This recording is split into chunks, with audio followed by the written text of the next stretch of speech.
He returned from the war with the only survivor beside him, his dog. His father's ranch lay in ruins, forgotten, like everything else that once had meaning. But amid the rubble and silence, they found something that should not have survived. And that day changed everything forever.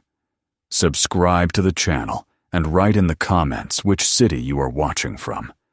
The road wound endlessly through the open plains, the cracked asphalt breaking into stretches of dirt and gravel that shimmered beneath the late afternoon sun. Dust rose behind the old pickup truck, hanging in the air like a trail of memory that refused to fade. Behind the wheel sat Jonathan Rhodes, 40 years old, and carrying the weight of twice those years in his eyes. His left shoulder ached, where metal still lay embedded deep in the muscle, a relic of a war that had never fully released him. Beside him on the passenger seat lay Remy, a German shepherd with a scar running along his flank, the fur thin where shrapnel had torn through. The dog's head rested on his paws, his breathing steady but shallow, as if each mile pressed against some invisible pain they both shared. The sky stretched wide and empty, a vault of pale blue fading into gold at the edges. Jonathan had been driving since dawn, chasing silence, chasing the faint outline of a place he hadn't seen since he was barely a man. The land around him felt unchanged and yet unfamiliar, its fields overgrown, its fences sagging, the wind carrying only the dry whisper of neglect. He had once believed he would never return to this part of the country, not after the hurricane that had broken his family and scattered what was left of their hopes across the plains. But the years had a way of eroding resolve. When the doctors told him he wouldn't heal completely, when the army discharged him with a medal and a folded flag for the friend who hadn't made it, when the city walls began to close in with their endless noise and faceless crowds, he realized there was only one place left where he could breathe, the land where he had been born. By the time the first shape of the old ranch appeared on the horizon, the sun was already low.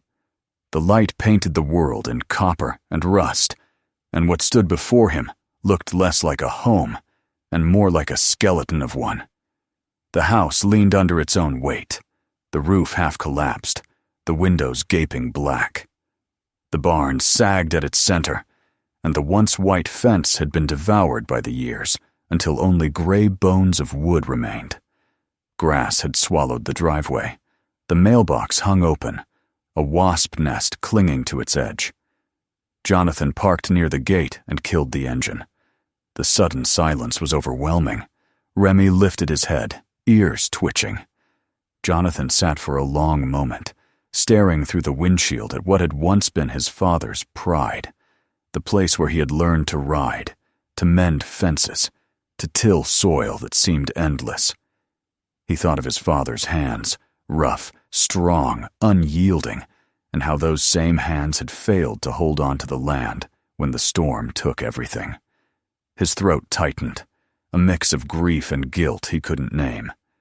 Finally, he opened the door, and the crunch of his boots on the dry earth echoed across the yard. The air smelled of dust, old timber, and something faintly sweet wildflowers that had claimed the place where his mother's garden used to be. Jonathan walked slowly toward the porch. The steps groaned under his weight. He reached out, brushing his fingers against the doorframe, feeling the splinters bite his skin.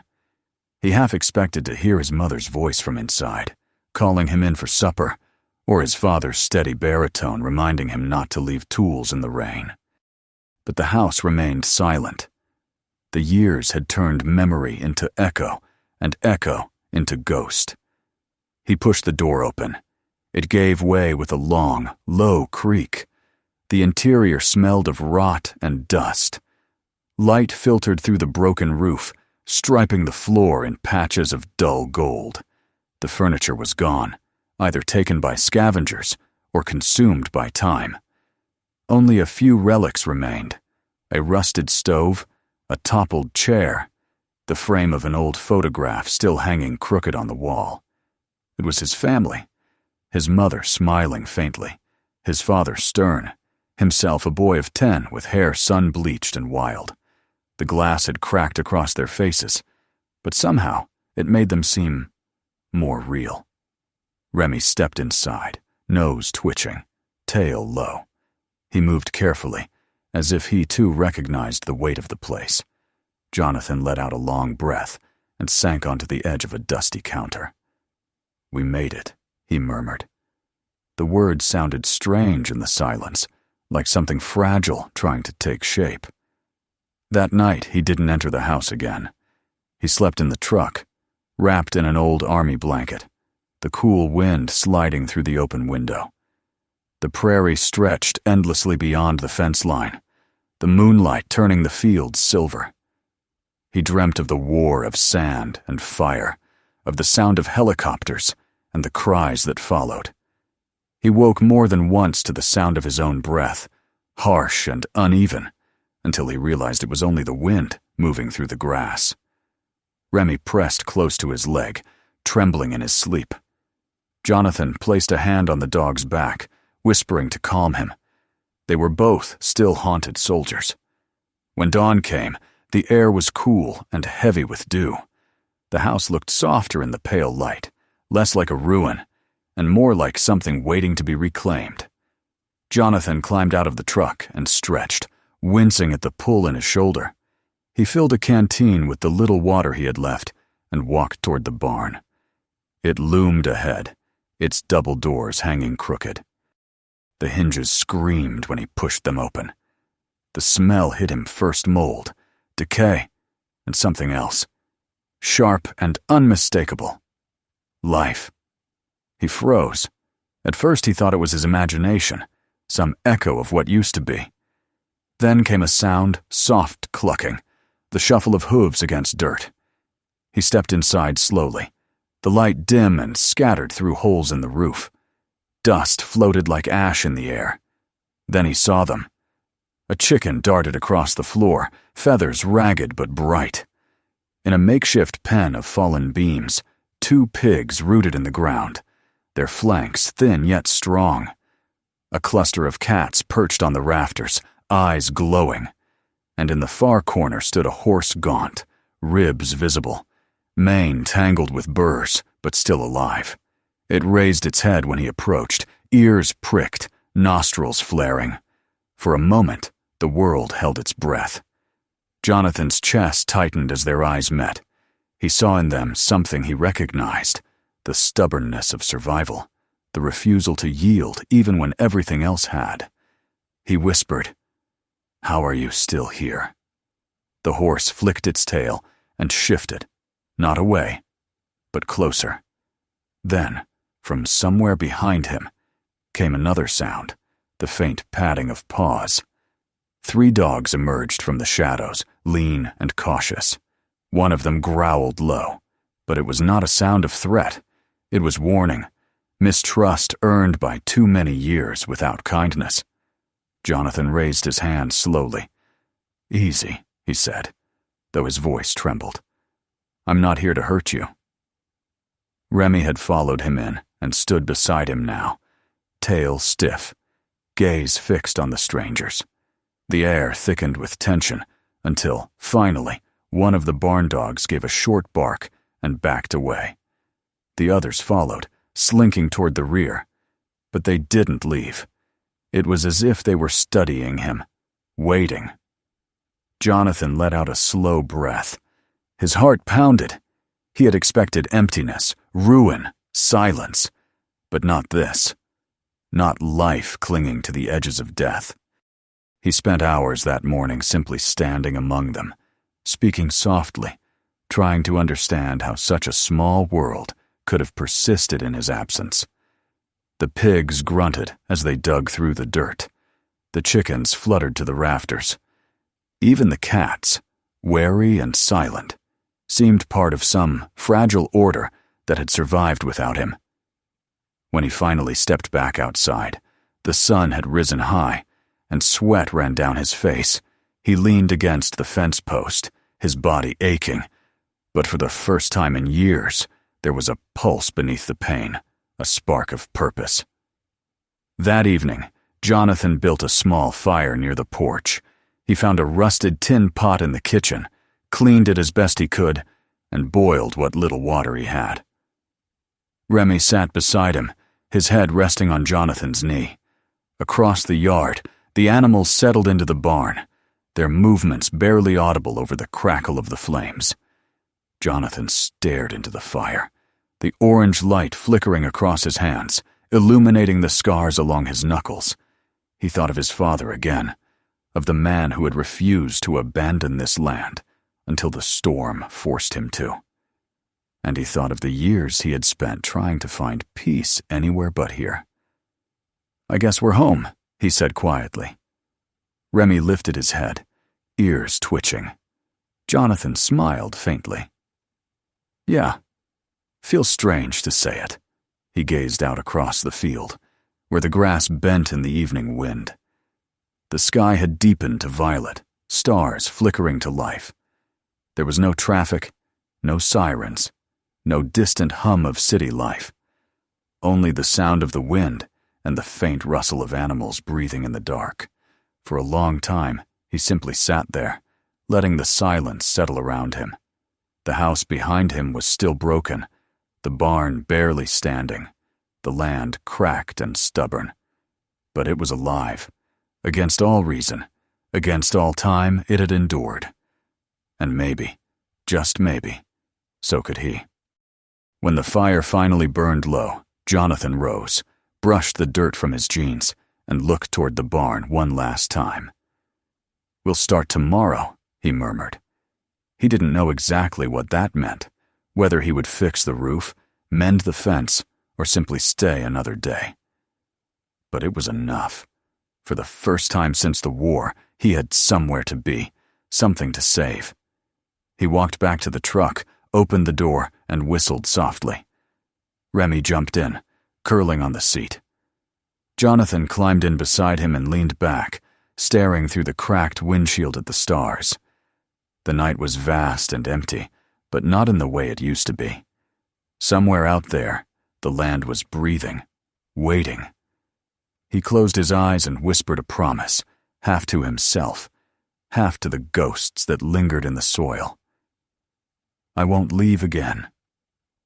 As sleep finally claimed him, the wind moved gently through the broken fence, carrying with it the scent of wild flowers and rain. And for the first time in years, Jonathan dreamed not of war, but of home. The morning after Jonathan made his silent promise, the ranch greeted him not with warmth, but with the cold indifference of reality. The sun rose pale over the horizon, the grass still damp with dew, and the air smelled faintly of rust and wet earth. He sat for a while in the truck, staring through the windshield at the old barn. The structure looked even worse in daylight, its boards warped and twisted, the roof slumping inward. The house behind him was no better. Its porch sagged under its own weight, and what remained of the front door swayed gently in the wind. Yet beneath the ruin, he saw something that made him stay. Traces of life. Smoke-blackened walls that had once held laughter. Posts his father had sunk deep into the ground, the faint marks of hooves near the fence line. Everything here had been touched by time but not erased by it. He stepped out of the truck and stretched, feeling the familiar pull in his shoulder. The wound had healed years ago, but pain had become its own kind of companion, predictable, unyielding.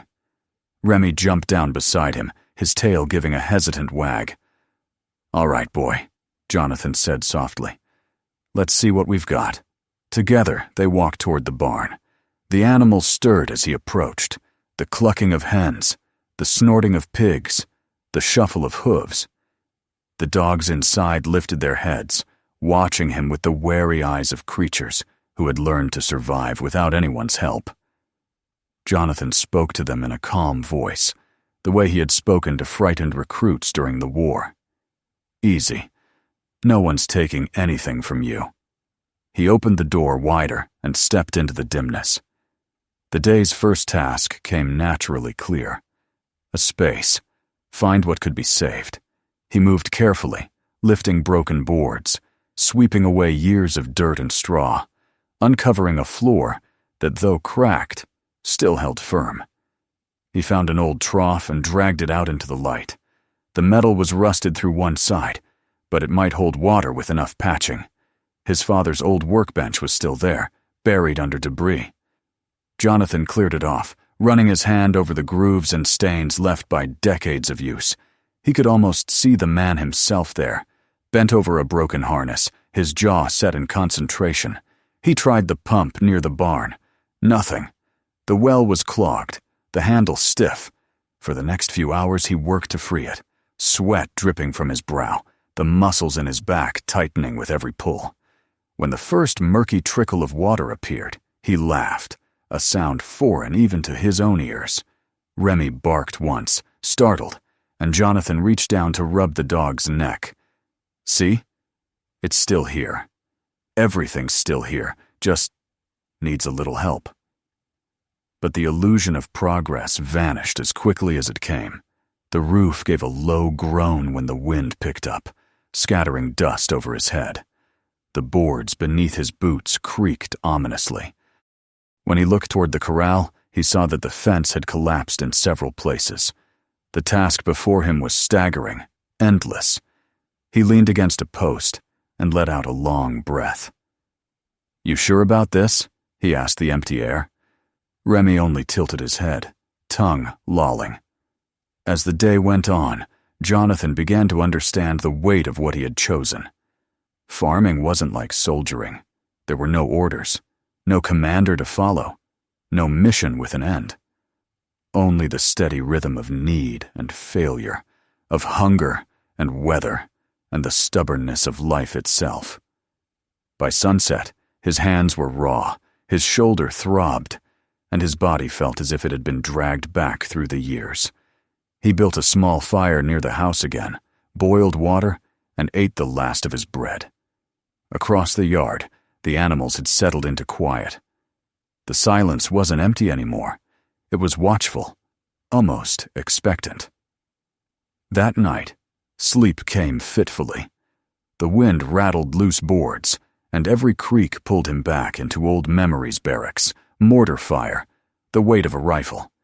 He woke twice, gasping, his heart hammering. Each time, Remy was there, pressing against him, a solid warmth in the darkness. He stroked the dog's fur until his breathing slowed. "We're safe," he murmured, though he wasn't sure he believed it. "We're home." Over the next week, the ranch began to test him. He spent mornings gathering wood and evenings patching holes. He discovered that one of the pigs had broken a leg years ago. It healed crooked but strong. The chickens began laying again, though their eggs were small and fragile. He mended what fences he could, scavenging nails from the wreckage. His body protested every movement.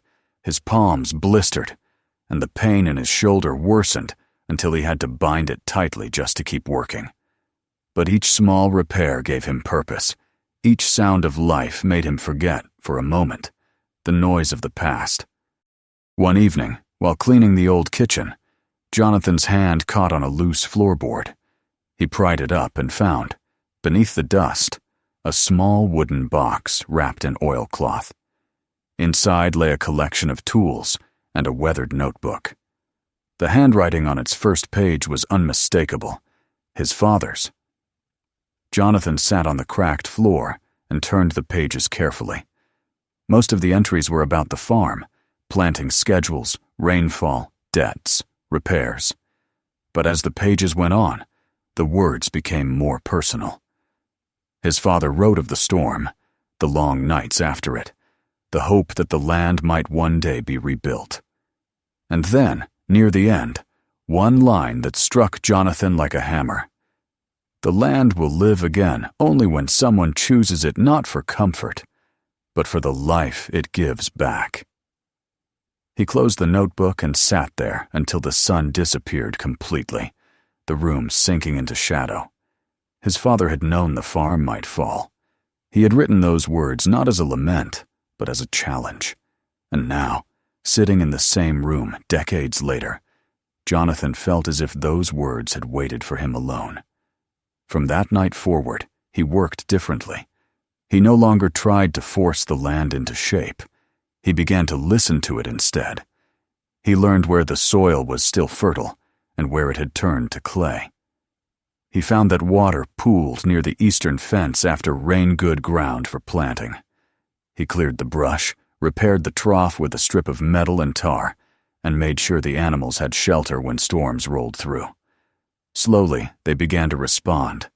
The pigs grew stronger, their eyes brighter. The chickens followed him as he walked, clucking as though urging him on. Even the horse, Grace, began to approach when he entered the corral, her breath warm against his palm. The nights were still long and uneasy, but he no longer dreaded them. He had found rhythm in exhaustion. Every morning he rose before the sun, fed the animals, and watched the light creep across the fields. His father's notebook became his guide. Some days the loneliness pressed against him so hard it was difficult to breathe. But then he would hear Remy's bark or the flutter of wings in the barn, and the weight would ease. When spring came, so did the first real test. The sky darkened one evening with a heaviness that felt familiar. Jonathan could smell the storm before it reached the horizon, the metallic scent of rain, the low growl of thunder rolling across the plains. He felt it in his bones, the same dread that had filled his father years ago. "Not again," he whispered. He moved quickly, driving the animals into the barn, securing the doors with rope. The wind rose, pulling at his clothes, throwing dust into his eyes. Grace whinnied, restless. The pigs squealed, and the dogs barked wildly. Jonathan worked through the chaos, reinforcing what he could, his heart pounding. The storm hit with full force, sheets of rain, thunder cracking so close it shook the ground. Water poured through the gaps in the roof, soaking him to the skin. The barn groaned like a wounded animal. He thought it would give way, but he refused to leave. Remy stayed near the door, barking at the lightning, trembling but unyielding. When a gust tore a section of the roof free, Jonathan grabbed a beam and held it in place with his shoulder, the pain flaring white-hot through his body. "Hold on!" he shouted to no one and everyone. It felt endless. But at last, the wind began to fade. The rain slowed to a whisper. He stood in the wreckage, breath ragged, arms numb. The barn was battered, but still standing. Around him, the animals were alive. Grace stamped the ground and tossed her head, her eyes wide but clear. The dogs huddled near Remy, their trust in him now complete. Jonathan leaned against the wall and began to laugh, a deep, broken sound that turned into tears.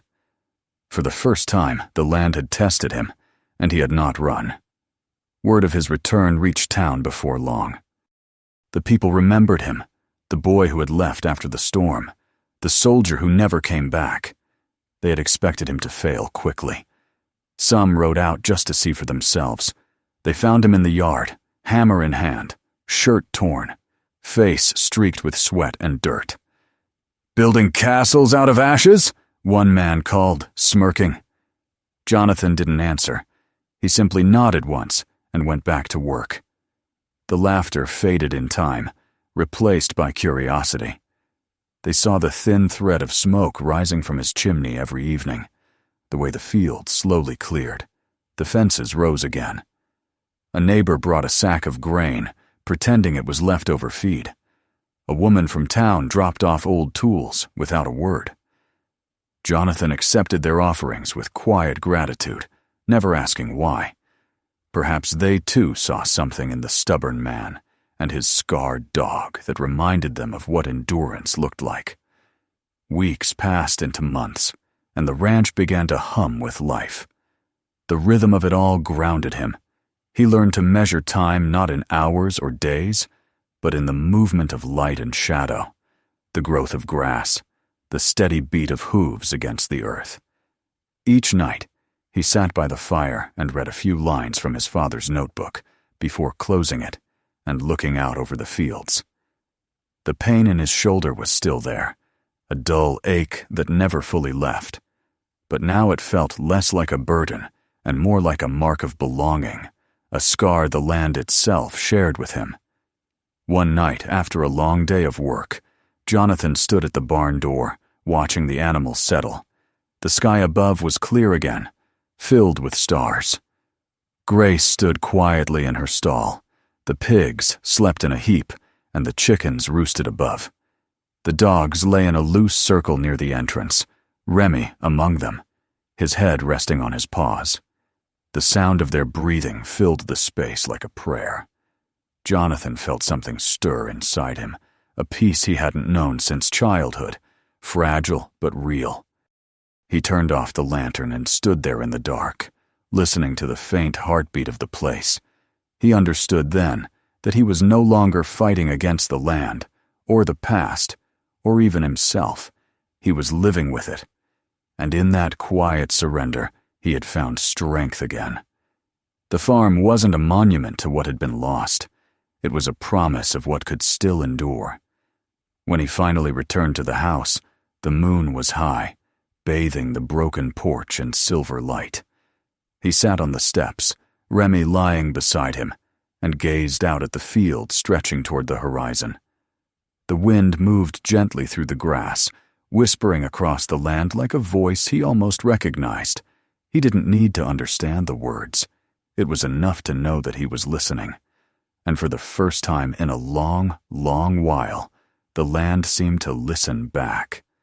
Summer unfolded slowly over the plains, stretching the days into long waves of heat and light.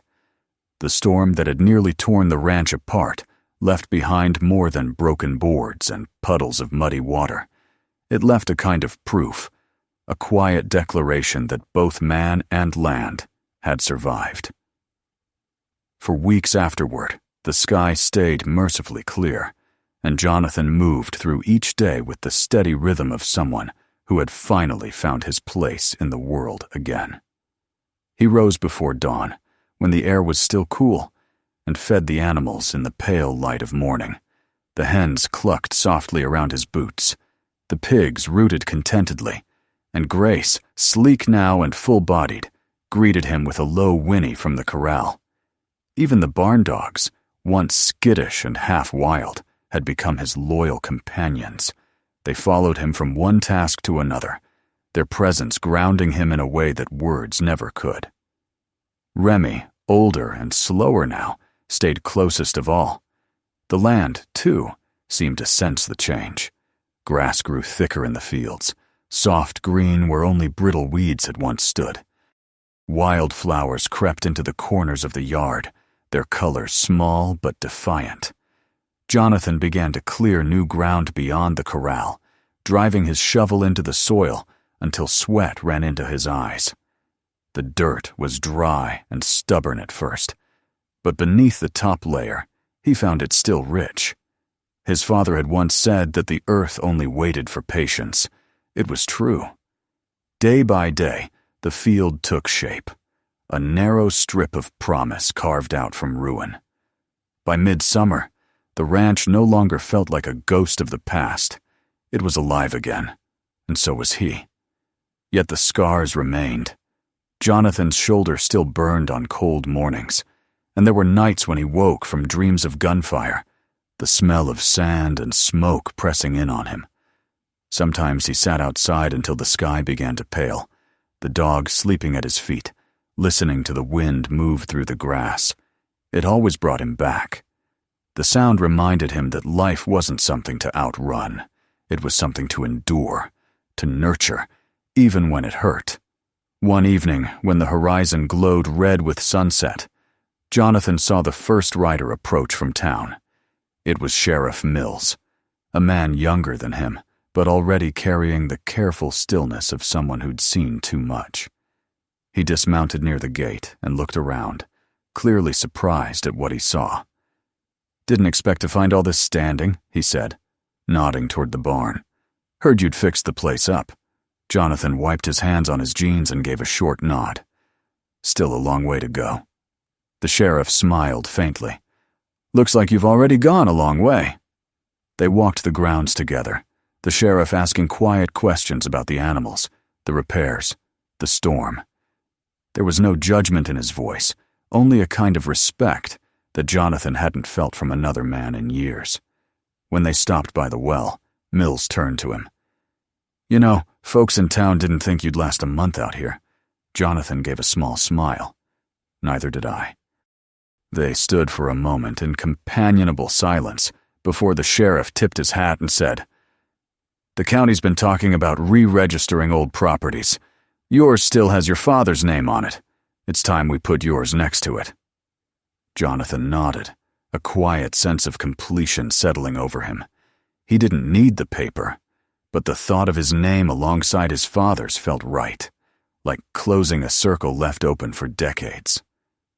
After the sheriff left, Jonathan sat on the porch with Remy at his feet, watching the light fade. The air smelled of dust and hay, and the faint hum of crickets rose from the fields. For a long time he simply listened to the animals settling, to the sigh of the wind through the broken slats of the barn, to the heartbeat of a place that had learned to live again. As the months passed, the rhythm of the ranch deepened. The hens multiplied, the pigs grew fat, and the fields began to bear the first fragile shoots of new crops. Every day was a test of endurance, but Jonathan found comfort in the repetition, the scrape of shovel against earth, the creak of the water pump, the soft thud of Remy's paws behind him. When he rode Grace through the fields, he could feel the strength in her stride, the easy grace of an animal that trusted him completely. Sometimes, when the light was just right, he imagined his father watching from the ridge, not as a ghost, but as part of the land itself. Then came the morning when Remy didn't rise. Jonathan found him lying near the porch, his breathing shallow, eyes half closed. The years and old wounds had caught up at last. Jonathan knelt beside him, his hand trembling as he stroked the gray fur. "You did good, boy," he whispered. The dog's tail gave one faint thump against the ground, then stilled. Jonathan sat with him for a long time, the quiet pressing heavy around him. The loss cut deep, not just because of the years they had shared, but because Remy had been the last living piece of the life he had before. The war, the chaos, the struggle. When he finally buried him beneath the elm near the corral, he marked the spot with a small wooden cross and a single word carved into it. Faithful. The days that followed felt emptier. Jonathan still woke before dawn, still tended to the animals, still worked the land, but a silence lingered where Remy's presence had been. It wasn't until he saw the young pups, the ones born from the barn dogs that had once feared him, that he felt something inside him ease. They followed him now the way Remy once had, curious and loyal. Life went on, and the land, in its quiet way, reminded him that every ending carried within it a beginning. As autumn arrived, the fields turned golden. The wind carried the scent of harvest, of earth and hay. Neighbors came more often now, families bringing small gifts, jars of preserves, baskets of apples. They lingered longer each time, helping him mend fences or gather feed. Children ran through the yard, laughing as the hens scattered. The farm, once a place of ghosts, had become a gathering point again. People called it Rhodes Place, and though Jonathan never sought the name, he didn't correct them. The sound of it made him smile. One afternoon, as he carried a pail of water from the well, a woman from town handed him a letter. It bore the seal of the Agricultural Board. Inside, he found a certificate, neatly typed, declaring the farm officially restored and registered under his name. He stood there in the sunlight, the paper trembling slightly in his hands, and for a moment he couldn't breathe. It wasn't about recognition or ownership, It was the feeling that everything had come full circle, that his father's words had proven true. The land did not die. It had simply waited for someone willing to fight for it. That evening, Jonathan lit a small fire near the porch and brought out his father's old notebook. The pages were worn now, the ink fading, but the words still carried the weight of a life lived by sweat and conviction. He read the final entry aloud, his voice quiet in the dusk. The land will live again when someone chooses it not for comfort, but for the life it holds. He closed the book and laid it on the porch beside him. The fields stretched out before him, glowing gold in the last light of day. Grace grazed near the fence, her mane lifting gently in the breeze. The dogs rested in the grass, their bodies still and content. For the first time in his life, Jonathan felt that he had nothing left to prove to himself, to the town, to the ghosts that haunted him. He had come home, and home had accepted him. Years passed, marked by the steady rhythm of seasons. The farmhouse stood straight again, its walls repaired, its windows glowing warm at night. The barn echoed with the sounds of life snorts, clucks, soft paws padding over hay. Visitors came and went, bringing news, laughter, stories. Some came to leave animals they could no longer care for, trusting Jonathan to give them shelter. Others came just to see the man who had pulled a dead ranch back from the grave. He met them all with quiet humility, never speaking much, letting the land speak for him. One evening, when the sun hung low and the sky flamed orange and red, Jonathan sat once more on the porch steps. His hair had gone gray, his hands rougher, but his eyes were clear. The air was thick with the scent of wildflowers and ripe grain. In the distance, children's laughter drifted from the yard, mingling with the steady rhythm of hooves in the pasture. He reached for the notebook beside him, traced the faded cover with a calloused thumb, and smiled. His father's words had been a prophecy, and now they belonged to both of them.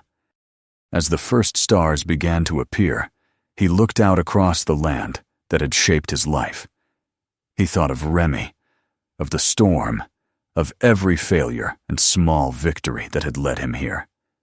The wind stirred the tall grass, carrying with it the murmur of 1,000 forgotten seasons.